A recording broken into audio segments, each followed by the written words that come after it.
Hello mga higala, kamusta? Ang lulutuin po natin ngayon ay dinakdakan. Naghanda po tayo ng 600 grams na maskara ng baboy, atay ng manok, at saka yung mga ricado natin, spices. Pakuluan po natin yung maskara para maluto at saka mawala po yung lansa. Actually, pwede naman po itong iihaw, no, para mas masarap, pero ngayon po piprituhin lang natin siya. Hinahango na po natin at saka i-drain natin yung liquid. Pagkatapos nyan, gagamitan po natin ng torch para matanggal yung mga balahibo na hindi natanggal doon pagkatay ng baboy natin.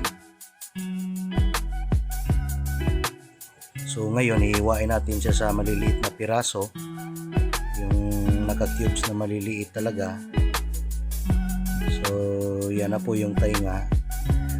Slice into strips muna bago natin i-cook cubes. Pagkatapos nyan, maghahanda po tayo ng mga spices natin. Dalawang medium na sibuyas po, naka-minced. Tapos 3 thumbs ng luya po, naka-mince din siya.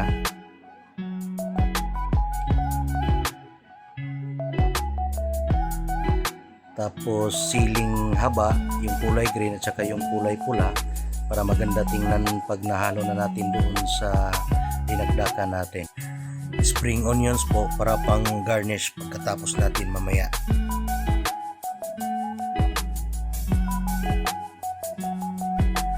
Ito na po, naka-prepare na po lahat yung spices natin. May hinanda po tayong atay ng manok para pang gawin nating slurry na ihahalo natin doon sa dinakdakan natin. So yan na po, kumpleto na po sila lahat.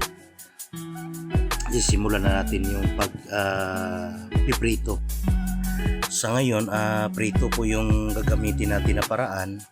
Actually, pwede naman din nating i-grill yung maskara para mas masarap siya, pero ngayon ipiprito ko lang muna. So i-drain ko yung mantika doon sa taba ng maskara o yung tainga. Medyo brownish na siya, tapos nag-reduce na yung size ng maskara natin. Hanguin na po natin at saka i-drain yung mantika sa strainer. Isusunod natin yung atay ng manok, medium well lang siya, hindi matigas, para malambot din siya. Sa 3 tablespoon po ng sukang tuba, ika-crush po natin yung atay ng manok na para maging slurry siya.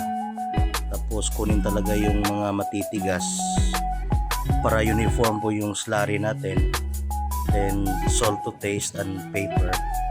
So yun po, ipi-plating na natin yung maskara natin. Tapos yung mga spices, yan na po. Tapos ihalo lang natin siya.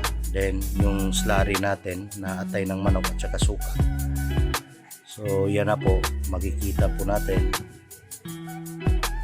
Yan po yung finished product natin, yung pork dinakdakan. Swak na swak po pampulutan at saka pang ulam. Thank you po for watching.